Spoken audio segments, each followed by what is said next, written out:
আর খেলাধুলা মানুষের শারীরিক এবং মানসিক বিকাশ ঘটায়।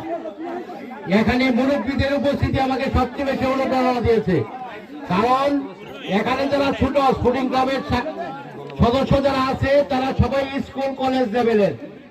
এদেরকে সহযোগিতা করার জন্য যখন মুরব্বীদেরকে দেখেছি আমার কাছে অনেক ভালো লাগছে, কারণ মুরব্বীদের সহযোগিতা তাদের অনুপ্রেরণায় এখানে যদি ভালো কিছু হয় সেটা এই এলাকার জন্য মঙ্গল বয়ে আনবে।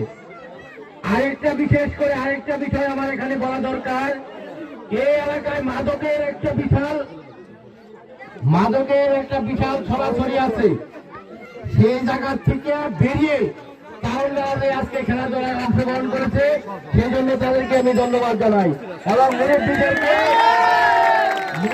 আমি অনুরোধ করবো, এই এলাকার মাদকের যে ব্যবসা, মাদকের যে চলাচল আছে, এটাকে ধ্বংস করার জন্য, এটাকে রোধ করার জন্য যে কোনো সময় আপনারা আমাকে পাবেন। আজকে এটা আমি আপনাদেরকে অনুরোধ করবো, মুরব্বীদেরকে অনুরোধ করবো, যে কোনো সময় আপনারা আমাকে পাবেন।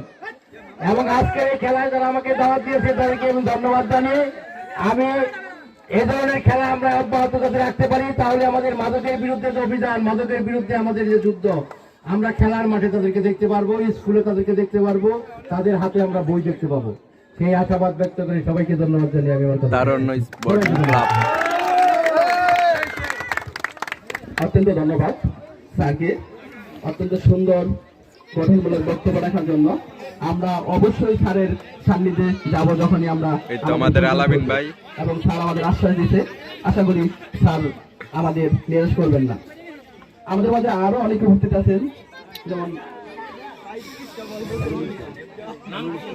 আমাদের বড় ভাই আমিরুল ইসলাম, ছাত্র দলের সভাপতি। এখন আমরা আর দেরি না করে শীতের দিন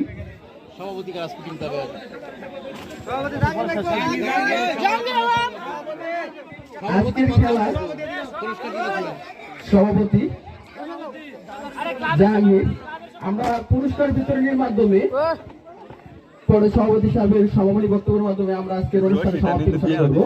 এখন পুরস্কার বিতরণ অনুষ্ঠান চলবে। আমরা প্রথমে যে ক্রিকেট টুর্নামেন্টটি দেখতে পেলাম, সেখানে man of the match Jahangir Alam. আচ্ছা, এখন আমাদের সামনে কথা রাখবেন আজকের উক্ত খেলার সভাপতি জাহাঙ্গীর, ক্লাবের সভাপতি।